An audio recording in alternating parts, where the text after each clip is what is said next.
Nagaaniif jaalalli Waaqayyoo bakka jirtan maratti hunduma keessaniif haa ta'u, saba Waaqayyoo akkam jirtu nagaadhaa jiruuf jireenya laamanni isaa namni hunduu naguma Waaqayyoo maqaan isaa eebbifamu. Arras dabalee Waaqayyoo yeroo nuu kenneera. Barumsa keenya jalqabne kutaa shanaffaatti fufnaarra bara dhumaa jennee isa jalqabne har'ee kutaa shanaffaa isaati. Kutaa shanaffaa isaa kanaan bara mootummaa waggaa kumaa Kiristoos sana keessatti namoonni jenneetu itti fufna. Bara mootummaa waggaa kumaa sana keessa bara Kiristoos bulchuu keessa namoonni akkamiin deddeebi'u waan jedhu ilaalla kutaa shanaffaa kanaanii. Mee gara barumsa keenyaatti tun darbin Waaqayyoon galateeffanna. Si galateeffanna abbaa keenya maqaa gooftaa Yesuusiin galanni siif haa ta'u. Arras dabaltee biyya lafarra jirru yeroo nu laatte kanaaf maqaan kee haa eebbifamu. Kun ammas dubbii kee waa'ee jireenya bara baraaf bara dhumaa keessa jirru kanaa haasofna. Ayyaanni kee nuuf haa baay'atu. Hamma dhumaatti nu gargaari. Saba kee ijoollee kee biyya isaan jiran lafa isaan jiranitti gargaarsi kee wajjin haa ta'u.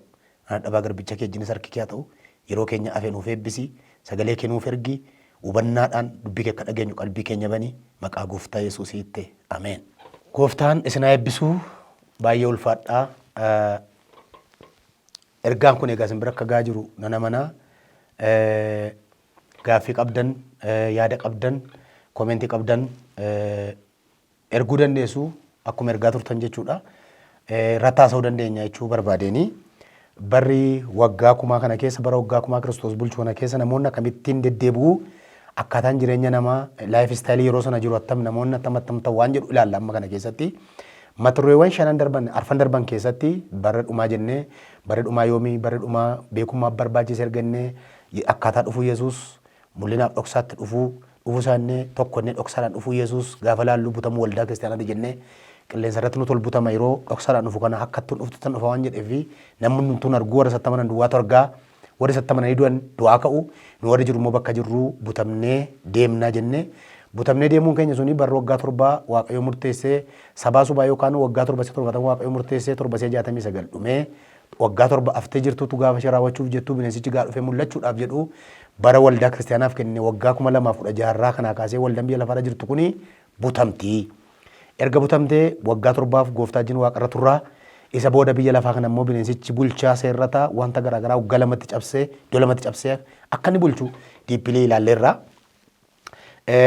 Isa booda bara waggaa kumaa gaafa ga'u Iyyasuus fuulaa fuula deebi'ee akka dhufu waggaa torbaa irratti fuulaa fuula deebi'ee dhufuudhaanii mootummaa waggaa kumaa addunyaa irratti akka hundeessu ilaalleerraa bara dhufu sana gaara dabarsee irra miilli isaa akka dhaabatu firdii hoolotaaf re'oota akka godhu isa booda bulchaa addunyaa olaanaa kanaa ta'ee addunyaa akka bulchu Kiristoos magaalaa Yerusaalem giddu galeessa godhatee bulchaa nus warra ol butamne isaa wajjin deebinee dhufna warri bara waggaa torbaa keessa ari'amaa turan immoo bara waggaa kumaatti darbanii jirumaa mo'uu jennee haasofne. Egaa bara mootummaa waggaa kumaa Kiristoos sana keessatti namoonni attam ta'u namoonni akkamitti jiraatu? Jedhaati waldaan qaama du'aa ka'uun jiraatti. Bara waggaa kumaa Kiristoos addunyaa bulchu sana keessa nuyi yookaan kiristaanonni yookaan waldaan kiristaanaa qaama du'aa ka'uudhaan jiraatti. Qaama du'aa ka'uun jiraatti. Akkuma yeroo darbe sagantaa kana jalqaba isaa isinitti himaa ture duraan gaafa du'aa kaanu dhanni keenya kuni itti bu'aman qaqqabama. Garuu waan hundumaa keessa kutee deemuu danda'a. Akkuma qaama Yesuus gaafa ni du'aa keetti kaana jechuudha. Filiphisius boqonnaa 30 inni dhandha keenya isa gaddeebi'aa kana diddiiree akka qaama isaatii sana gochuu danda'a akkuma jedhu akka gaafa Kiristoos du'aa keetti du'aa ka'uudhaan qaama sanaan deddeebina bara waggaa kumaa keessa. Qorontoos isa duraa 15:35 dubbiftan namicha gowwaananaa ati waan ati facaaftu inni jalqaba miciree isaatu kaa'amtee dhachi inni ati facaaftu kan biraan inni biqilu kan biraa du'aa ka'uun warra kaanis akkasiidha warra du'aa kaanis qaamni isaanii akkasidha qaama du'aa ka'uu sanaan kaanee Kiristoos wajjin bulchina. Qorontoos isa duraa 15:54 warri du'an immoo bifa banneen hin kaafamu jedha. Warri du'an bifa banneen hin kaafamu. Isaan qaama bara baraan jiraatu uffatanii ka'u. Nus warra ol butamne immoo qaama bara baraan jiraatu uffannee deebina. Kiristoos wajjin waldaan kiristaanaa qaama du'aa ka'uudhaan jiraatti bara waggaa kumaa keessa. Baarratti amantoonni kakuu moofaa qaama du'aa ka'uun jiraatu. Warra kakuu haaraa warra Kiristoos taman bara ayyaanaa fayyana sana duwwaatu hin taane amantoonni kakuu moofaa qaama du'aa ka'uun jiraatu. Isaas boqonnaa 26:19 irraa akkas jedha. Dubbifadhaa isinis warri kan keetii garuu hin jiraatu reeffi isaanis du'aa hin ka'a. Isin warra awwaala keessa ciiftan ka'aa gammadaa faarfadhaa. Yaa gooftaa fixeensatti ergitu fixeensa jireenya kennuudha jedha. warri kan keetii garuu hin jiraatu reeffi isaanis du'aan ka'aa jedha. Isaas takka jedha. Warri kan keetiin jiraatu reeffi isaanii du'aan ka'a. Kanaaf amantoonni kakuu haaraas Kiristoositti kan amanan hubadhaa. Yeroo baay'ee amantoonni kakuu moofaa yaa Kiristoositti amananii gaaffiin jedhu dhufuu danda'a. Kiristoositti yaa amananii warra Kiristoositti amanan yaa jedhamaa jechuu danda'a namni jechuu dandeessaatis kakuu moofaa keessa Kiristoos akka jiru hubadhaa. Kakuu moofaa keessatti Masii jedhama. Masii jechuun isa dibame jechuudha. Isa dibame jechuun afaan Giriikitti Kiristoos jedhama. Ibroota boqonnaa 11 yoo dubbiftanii gara 32 kaaftanii isaan isa dhufe sanaa fagootti arganii qoomaan jedha. Fagootti arganii qoomaan bira ga'uu yoo dadhaban jedha. Kanaaf Kiristoos kan jedhu kun kakuu haaraa keessatti kan dhufe dhalate Yesuus malee Yesuus Kiristoos jenna malee Masiin jedhamu kun bara kakuu moofaatti abdatamaa ture dubbatamaa ture. Masii jedhamaa ture. Masii eegaa turan ijoolleen Israa'el. Waldaa mana sagadaa gaafa sana kan gaafa hundumaa Masiin hin dhufa waan jedhutti himamaa ture. Masii jechuun Kiristoos jechuudha. Kiristoos jechuun isa dibame jechuudha. Yesuus Kiristoos jechuun Iyesuus fa'a isa dibame sana jechuudha. Kanaaf warri kakuu moofaas amanan reeffi isaanii hin ka'aa awwaala keessaa hin ka'aa hin jiraatu jedha. Kanaaf amantoonni kakuu moofaas qaama du'aa ka'uudhaan jiraatu. Daani'el 12 lamarraa sakkeedha. Baay'een gara lafaa keessaa dammaqanii kaan jireenya bara baraadhaaf kaan immoo leeyyoo jibbiisaa bara baraaf ka'u jedha. Warra gara lafaa keessa ciisan keessaa baay'een dammaqanii kaan jireenya bara baraaf kaan immoo leeyyoo jibbiisaa bara baraaf ka'u jedha. Kanaaf amantoonni kakuu moofaas qaama du'aa ka'uudhaan deddeebi'uu qaama du'aa ka'uudhaan bara mootummaa waggaa 1000 Kiristoos keessa jiraatu. Amantoonni bara rakkina waggaa 7 sana keessa bineensichaaf sagaduu diduudhaan du'an qaama du'aa ka'uun jiraatu isaanis. Bara waggaa 1000 keessas amantoonni bineensicha fudhachuu didee isaan qaqqabee isaan ajjeese mormatti isaan kukkute mallattoo sana fudhachuu diduudhaan kan ari'amanii biyyaa biyyatti ari'amanii darban jiru kan immoo dhuman jiru kan rukutaman jiru kan lubbuudhaan isaan morma isaanii kukkute jiru isaanis qaama du'aa ka'uudhaan jiraatu. Qaama du'aa ka'uudhaan bara mootummaa waggaa 1000 Kiristoos keessa jiraatu. Mul'ata boqonnaa 20 lakkoofsa 4 akka jedha. Kana booddees teessotaa fi warra firdii kennuun isaaniif kenname teessoo sanarra taa'an nan arge. Akkasuma immoo lubbuu warra isa Yesuus dhugaa ba'etti dubbii waaqayyootti jabaachuu isaaniitiif mormatti kukkutamanii warra bineensichaaf fakkeenya isaaf hin sagadin gubaasaas adda isaaniitii fi harka isaaniitti hin fudhatin nan arge isaan deebi'anii jiraatanii waggaa 1000 Kiristoos wajjin mo'anii jedha. Warra waldaa kiristaanaa amantoota gooftaatti amananii du'an warra ol butamne kana amantoota kakuu moofaa malee warri bara waggaa 1000 keessa mallattoo bineensichaa hin fudhu jedhamanii mormatti ciccitaniif du'an qaama du'aa ka'uudhaan ka'anii bara waggaa 1000 Kiristoos bulchuu keessa jiraatu. Isaanis qaama du'aa ka'uun jiraatu mootummaa waggaa 1000 Kiristoos keessa qaama du'aa ka'uudhaan deddeebi'u. Daarratti rakkinicha keessatti bineensichaan mormuudhaan ituun du'in warra hafan ituun du'in hafanii barri waggaa 1000 warra raga'e. Rakkinicha waggaa 1000 keessatti daarratti rakkinicha bara waggaa 1000 keessatti bineensichi biyya lafaa irratti fidu keessatti mormuudhaan didanii itu ari'amanii itu biyyaa biyyatti baqatanii barri waggaa 1000 warri irratti ga'e. Hubadhaa ishee kana. Barri waggaa 1000 warri irratti ga'e itu isaan bineensicha baqatanii lagaa lagatti baqatanii itu bineensichi isaan ari'u waggaa 7 sun dhumtee bara rakkinicha daarratti bara rakkinicha waggaa 7 sana keessa itu rakkatanii itu bineensichi isaan ari'atu mallattoo isaa fudhachuu diduudhaan warri tus ari'atamanii lagaa lagatti itu baqatanii barri waggaa 1000 irratti ga'u qaama bara baraan jiraatu tun ta'an qaama nu amma jiraatu kana qaama sanaan bara waggaa 1000tti ce'anii keessa jiraatu. Hubadhaa kana. Waldaan kiristaanaa qaama du'aa ka'uun jiraatti amantoonni kakuu moofaa qaama du'aa ka'uun deddeebi'u akkasuma caarratti bara waggaa 7 keessa warri du'an bineensichi warri isaan rukute mormatti kukkutamanii du'an bineensicha mallattoo isaan fudhatanii warri bineensichi isaan rukutennaan du'an qaama du'aa ka'uudhaan bara waggaa 1000 sana keessa jiraatu. Bara rakkina waggaa 7 sana keessa mallattoo bineensichaa fudhachuudha diduudhaan Kiristoositti amananii bara waggaa 7 sana mallattoo sana jedhanii warri baqatan dhuma waggaa 7tti bara waggaa 1000 kan irratti ga'e qaama amma uffatan kanaan bara waggaa 1000tti Kiristoos wajjitti darbanii immoo ilaa hubadhaa kana.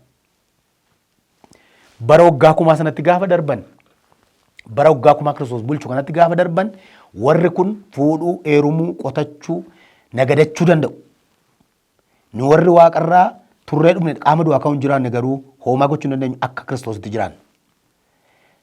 Warri qaama ituun du'in qaama kanaan mootummaa waggaa 1000tti darban garuu hin qotatu hin jiraatu jireenya bashbasha jiraatu bara sana. lolli hin jiru, nagaa jira, wayinii qotatanii nyaatu, umuriin isaanii dheerata, nagaatti jiraatus bara quufanii du'u. Waggaa dhibbatu namni du'u akka mucaa wallalaatti ni Isaayaas 65 irraa jedhu suni bara sana keessa warra kanaaf ta'a.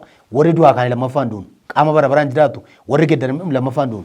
Warra kanaaf kan inni jedhu bara sana keessa namni baay'een bara mootummaa waggaa kumaatti ce'a. Yesuus dhufee teessoo mootummaa isaarra yommuu taa'u mootummaa isiniif qophaa'e uumama biyya lafaatti jalqabee isinii yaadametti galaa yommuu jedhu isaan qaama amma jiraatan kanaan mootummaa sanatti galanii jiraatu. Kana hubadhaa.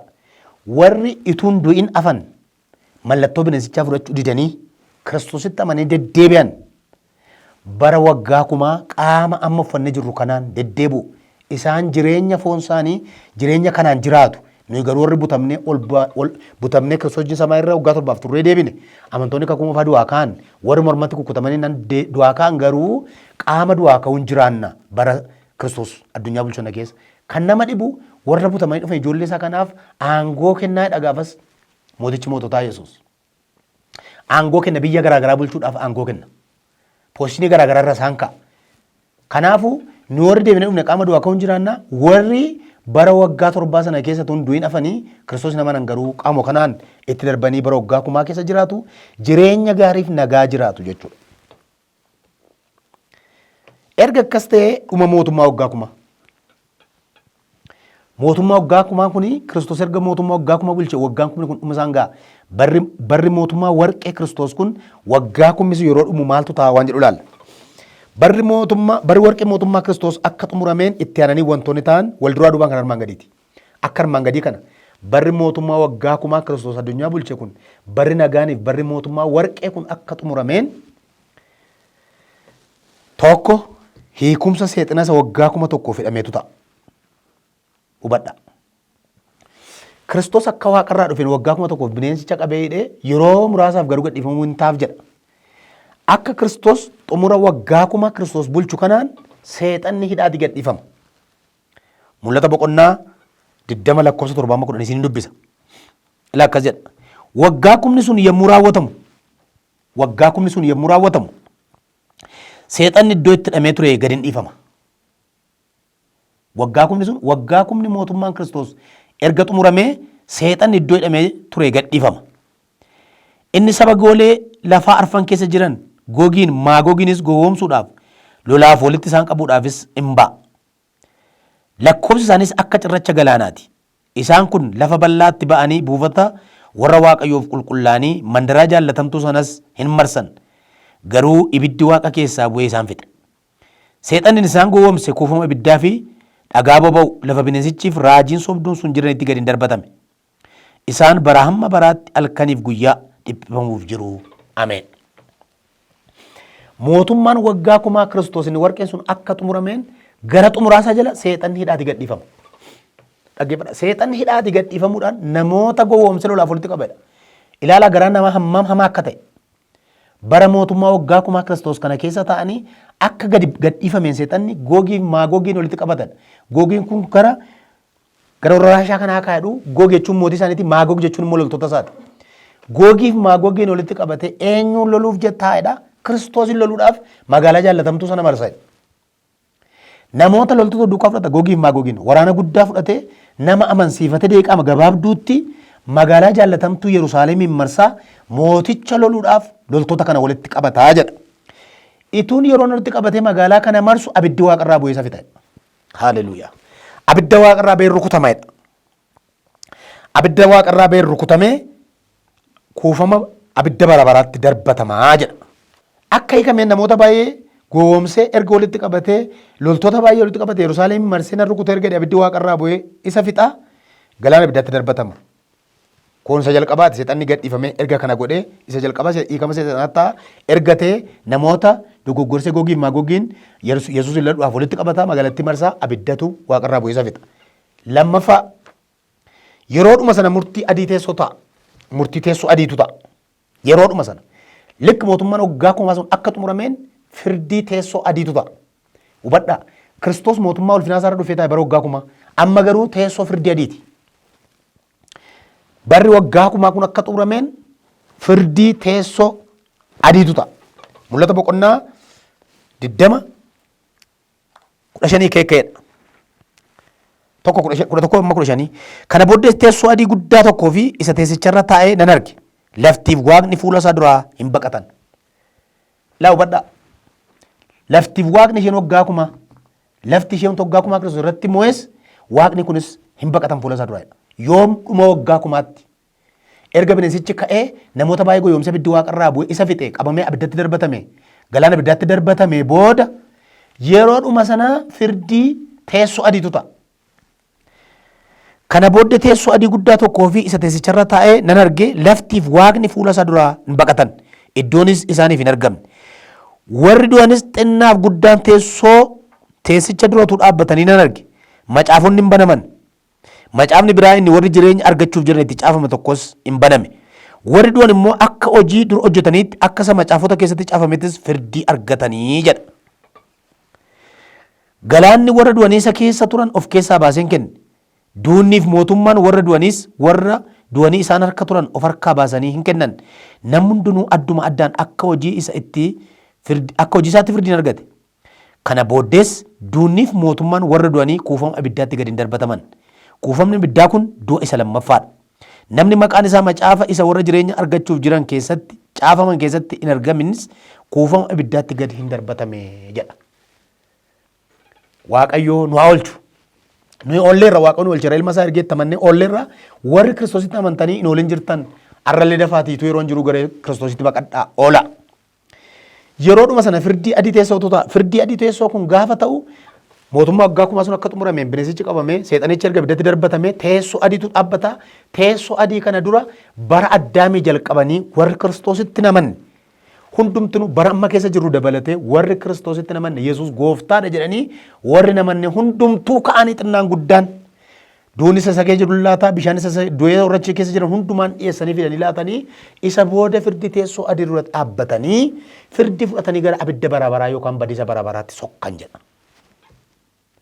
Kun du'a lammaffaa jedhama. Nuyi warri du'aa kaanee Kiristoos waggaa kuma jiraanne sun gara firdii sanaa hin dhannu.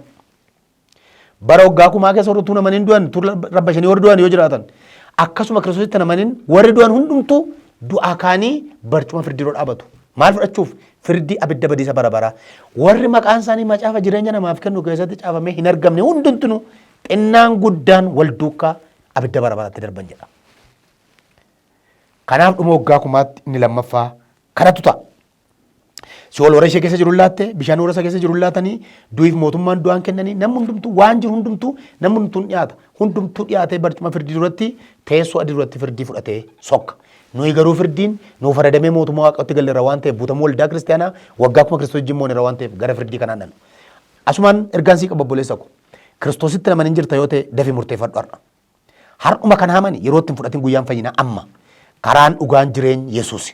Abidda barabaraa nama oolcha, du'a barabaraa nama oolcha. Abidda barabaraa seexanaaf qophaa'e, ilmaan seexanaaf qophaa'e hin naqin Kiristoosiin amanii jalaa ba'i. Warri maqaan isaanii galmee jireenya barabaraa hin jiran hundumtuu achi darbataman jedha waan ta'eef har'a kanaa kaasee galmeen kee maqaan kee galmee jireenya barabaraa qabaatu obboleessa koo obboleettii koo. Sadaffaa Kiristoos isa dhumaa diina isaa jaaba. Isa dhumaa diina isaa jaaba. Qorontoos isa duraa boqonnaa 15 lakkoofsa 24-25 tti. Kiristoos immoo gooftummaa hundumaa haboo hundumaa golgoleessee abicha erga abbaa isaatti kennee booda dhumni hin ta'a jedha. Bara waggaa kumaa kana keessa Kiristoos diina isaa ijaaba. Mootummaa hundumaa erga xumure erga golgoleesse mootummicha abbaa isaatti kenne. Arfaffaan biyyi lafaa kunii fi waaqni lafaa kun abiddaan baqanii badu. Isa kana na hubadhaa. Laasna dhaggeeffadhaa sirriitti kana. Biyyi lafaa kun mootummaa waggaa kumaa booda ho'a abiddaatiin baqanii badu lafa jiranii. Sagantaa kana gara ji'a jalqabaa keessatti meera. Wanti lafa kanarratti argame waan lafa irratti ijaaramee jiru lafti kunis gubattee baddi. Uumamni ija uumama lubbuun qabne hundumtuu ho'a abiddaatiin wal gadhiisuu jennee akka haasofne sana. Erga Kiristoos dhufee lafa addaan faadhisanii balleessanii ba'an kana dhufee aaressee waggaa kuma bulchee booda waggaa kuma mootummaa isaa erga irratti diriirsee booda dhuma mootummaa isaa waggaa kumaatti seexanni lafa hidhamee ba'ee nama wallaalchisaa Googiin Maagogiin walitti qabataa magaalaa Yerusaalem marsaa oolicha rukutuu barbaada. Gaafa sana ibiddi waaqarraa bu'ee dhufee isaan fixa. Abidda sanaan rukutamanii seexanni gara isaa qophaa'etti gara abidda bara baraatti deema. Achumaan lammaffaa irratti warri Kiristoositti namaniin du'an hundumtuu warri Kiristoosin fudhachuu dhiisan gooftaadha ittiin jechuu dandeenye warri itti morman keessumaa har'allee warri Kiristoositti namanitti faradaman. Har'uma yeroo jirru kana. Har'uma yeroo jirru kana. Hamma yeroo taa'ee dubbadhu kana Kiristoositti warri namannetti har'allee faradaman. Firdii kana jalaa ba'uun filannoon kan keeti obboleessa obboleettii ko. Haadha ko abbaa ko warra ta'e dhaggeeffattan kana filannoon du'a kana jalaa ba'uu kan keeti. Karaan ittiin du'a kana jalaa ba'an karaa kamiin jiru. Karaa kamiin jiru du'a kana jalaa ba'uun. Karaa kam karaan hin jiru karaan du'a kana jalaa ba'an. Karaan du'a kana jalaa miliqan badiisa bara baraa jalaa miliqan Iyesuus Kiristoositti amanuu duwwaadha. Tokkoof tokko kana ayyaanaan fayyoo barbaadde karaan dhugaan jireenya Yesuus. Karaan dhugaan jireenya isa ta'e Yesuus kana dubbanna itti amani lubbuu kee olfadhu badiisa bara baraa irraa oole. Abidda seexanaaf qophaa'e ittiin galin ati har'aa kaasii miliqi jala. Ba'i jala ilmi waaqoo jalaa si baasuudhaaf dhufee iddoo kee du'e qullaafannootti rarraafamee du'uudhaan du'ati duute du'e du'a jalaa si baaseera. Ituunni sii du'e jiru gara du'a kanaan naqin. Gara abidda bara baraa kanaan naqin. Abidda bara baraa kana du'a bara baraa jala nama oolchuudhaaf Iyesuus dhufee akka cubbamaa tokkootti fannootti fannifamee du'e waan ta'eef. Inni immoo anaaf siif obboleessa koo obboleettii ko. Aniif ati du'a sana akka hin dhanneef. Firdiin sun inni seexanaaf qophaa'e nurratti akka hin taaneef Waaqayyo firdii hundumaa nurratti yaada ilma isaa irratti kan inni xumure kanaaf. Fayyuu qabda irraa amantee sirreeffachuu qabda karaa kee warra amantanii mana Waaqoo keessa jirtan ilaalladhaa karaa keessan bara keessa jirtan kan ilaalladhaa obboloo tokko geggeessitoonni waldaa qeesonni paasteroonni jajjaboonni mana Waaqayoo keessa kan turtan gatii guddaa kaffaltanii warra ammammaatti Kiristoos duukaa deemaa jirtan ilaalladhaa karaa keessan jabaadhaa Iyesuusin dhufa akka madafqine boonye kanatti namnu barri ol ka'uu keenyaa nu fuuldura jira. Barri ol ka'uu keenyaa nuufi wanti qusaaqusiin biyya lafaa kun nu ta'utu hin taane dhufuu Yesuusidha. Kaffitaa guddaan kiristaanonni qabnu isadha. Kiristoos wajjin ol baanee duumessarra waggaa 7 wajjin turra. Cidha oolicharra teenya. Cidha oolichaa sanarraa immoo deebinee waggaa 1,000 Kiristoos wajjin bulchina. Addunyaa kana bulchina dheebuu bulchuu warri qabdan hin bulchitu. Kiristoositti jabaadhaa. Garuu waa tokko isinitti hima. Yeroo dhiyootti addunyaa kana warra ishee baay'ee jaallatanii dhiibnee deemna qophaa'a. Bara waggaa 7 sun jalqabuuf arraabboor keessatti eegamaa jirti qophaa'a. Kadhatti jabaadhaa. Taayilatti jabaadhaa. Warri kuftan ka'a. Namni kufa ka'u tur irra jira malee waaqa kufuu namaa miti wanti isa dhabu. Wanti isa dhibu kufuu namaa miti ka'uu dadhabuu namaati. Kuftee jirtaa dhadhabdee jirtaa akka nuti hin jirtu obboleessa obboleettii ko ka'i. Ayyaanni waaqoo si kaasuudhaaf kuna dhufeera. Ati yaa isa raftu dammaqa warra du'an keessaas ka'i Kiristoos siif ibsa jedhamee caafamee jira. Ka'i lafa jirtu. Inni siif du'e inni ati eeggachaa jirtu Iyesuus dhufuudhaaf balbalatti dhiyaateera. Kanaaf biyya lafaa kanaa fi waaqni lafti kun gubattee baddi. Phexros lammaffaa boqonnaa 3:12 kaasee isin dubbisa akkas jedha. 12 kaasee isin dubbisa. Guyyaan gooftaa immoo akka dhuftutti dhufaa guyyaa sanatti banteewwan waaqaa sagalee guddisee jechuun inni dhimu ijoon uumama lubbuu hin qabne hundinuu ho'a abiddaatiin waliin gadhiisaa lafti wanti sarratti hojjetame hundinuus gubatanii hin badu. Gubatanii hin badu. Wanti kun hundinuu akkasitti waliin gadhiisa erga ta'e isin namoota attamii ta'utu isiniif ta'are. Namoota attamii ta'utu isiniif ta'are jireenya qullaa jireenya nama waaqayyoof ta'u jiraachuun isinirra jira. Akkasitti jiraattanii dhufa guyyaa waaqayyoon eeggattu isaafis ariifattanii hojjettu. Guyyaa sanaafis bantiiwwan waaqaa abiddaan gubatanii waliin gadhiisu. Ijoon uumama lubbuu hin qabne hundinuu ho'a abiddaatiin hin baqa. Nuyi garuu akka abdiin nuuf kennetti bantiiwwan waaqa haaraa lafa haaraas warra qajeelummaan keessa buufatu in eegganna jedha. Warra addunyaa kana haaraa jettanii dhaggeeffadhaa. Bantiiwwan waaqa haaraa asirratti gadi qabaanaa hubadhaa. Isarra jiru kana haaraa isatu hin taane waaqa haaraaf lafa haaraa jedha. Inni kun immoo attam ta'a lafanni dhufe akkuma nu hin beekne lafanni dhaqu hin beekne. Waaqa kanaaf lafa kana sagalee tokko waamee fide waaqayyo akkuma kana waan inni irraa uumames attamitti akka inni irraa uumames hamma irraa qoratanii warra ji'oogiraafiidhaan qoratan kunis qoratanii dadhabanis akka waaqa fide hin beekne. Sagalee isaan waaqa kanaaf lafa kana uume. Eessaa dhufanii akka isaan uumaman akka hin beekne wal gadhiisu jedha Phexros. Ijoon uumama lubbuu hin qabne hundumtuu wal gadhiisu wanti lafa irratti hojjetameef lafti hundumtinuu ho'a abiddaatiin gubatanii badu jedha. Lafti kun hin baddi. Lafa kanarra waan jiraatu hundumtuu hin baddi. Lafa kana waama dhaabbataan godhin obboleessa koo hin baddiin gubatteedha kun wangeelata. Hin gubata wanti jiru biyya lafaarra wanti jiru hundumtuu. Wantoonni bebbeekoodha jajjaboodha jennu kun hundumtuu wal gadhiisu jedha. Kan nama dhibu Phexros duwwaatu hin taane saayinsiin lekkeedha gara dhumaatti osoo ni waan dhumuufi ho'i waan jabaachaa deemeef lafti kun hin baqti hin baddi sodaa jedhu qabu saayinsiillee karaa kan biraa waaqayyoon amananii karaa kan biraa garuu hin baddi jedhanii amanu isaanu. Lafti kun hin gubatteedha. Ergamaan Phexros akka jedhe nutti makunoo. Gaafa inni dhufutti jedha isaan saayinsiin jedhan malee uumamni ijoon uumama lubbuu hin qabne hundinuu ho'a biddaatiin wal gadhiisu jedha. Wal gadhiisu duwwaatu hin taane gubatanii baduu jedha. Waan atamma biyya lafaa kanarraa jira jabaadha itti ilaaltu kun gubatee bada. Mena hubadhu kana obboleessa ko. Waa tokko hin qabdu. Hiyyeessa. Duudeetu mana keenya jiru. Nama hundumaa gadi hin baranne ati. Wallaalaadha. Garuu Kiristoosin amanteerta gammadi. Waan atamma argitu dhabde kun gubattee baddeedha wangeelli. Ati immoo qabdaa obboleessa ko. Guuttataadha. Guuttattee qabdaa waan hundumaa sooressa fooqii garaagaraa qabdaa makiinaa akka sa'aatti yaaftee galchitaa biyya lafaarraa biyyoota addunyaarraa iddoo garaagaraatti mana qabdaa ijaarteerta kanatti badaan gammadin Kiristoosin amanuu keetti gammadi gubattee baddee sin jedha isinis garaan si haacitu ituma isheen gubattee badin yeroo keessaa deemnu hin beeknu gubatee baduun kan biraa yeroo keessaa butamnu hin beeknu yoo butamuu baan Kiristoos amannee yoo butamuu baan yeroo hunduu dhufu hin beeknu si goyoomsiti biyyi lafaa abdii keen godhatinirra hojjedhu akka namaatti jiraachuudhaaf hojjedhu akka nama waggaa kuma tokko addunyaarra jiraatutti hojjedhu akka nama borga nama deemuuf jedhutti immoo qophaa'e. Yeroo Kiristoos dhufa biyyi lafaa kun hin badde jennu hojii dhiisaa ta'a jechuu miti. Fokkosiisaa yookaan xiyyeeffannoo sana addunyaa kana duwwaarra hin godhin addunyaa kana as hin jiru waan ta'eef akka nama as jiraatutti deddeebi'u akka nama gubbaa jiraata as immoo yeroof jiraatutti deddeebi'u namidha. Keessumaa kiristaanonni Kiristoositti amanne kan gochuu qabnu kana. As hin jiru nuyi ammaaf deddeebina malee biyyi keenyas miti. Iddoon nuu kennamee jiru mirga waaqayyoo jira. Mirga waaqayyootti ol baanee achi jirra. Kiristoos keessa dhokannee karaa Kiristoos waaqayyoo keessa dhokannee jirra waan ta'eef addunyaa kana keessa yeroo jiraannu yeroof jiraanna yeroof deddeebina. Namni hundi barataaf baranna namni hundi daldalaaf daldala namni hundi waajjira galaaf waajjira galla malee hiriyyaa jiraa miti nuyi. Hubadhu Kiristoosin amantee yeroo jiraattutti guuttattes biyya lafaa irratti waaqoo sii kenne gaariidha. Kun hojii wangeelaa kana ittiin hojjenna. Warri qarshii qaban hojii wangeelaa kana finnee ittiin hojjenna. Ispeeshaalii asuma waan asitti hojii keessaan investi godhaa hojii wangeelaa irratti mootummaa waaqayyootti gatii isinii qaba. Achitti walitti qabadhaadha Yesuus.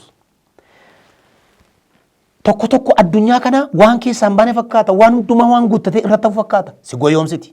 Gadhiiftee deemta addunyaa. Bifarraa kun gasi dhiisa. Jireenya tammarra qabdu kun gasi dhiisa. Hin soba si goyoomsa. Ushaat naawu.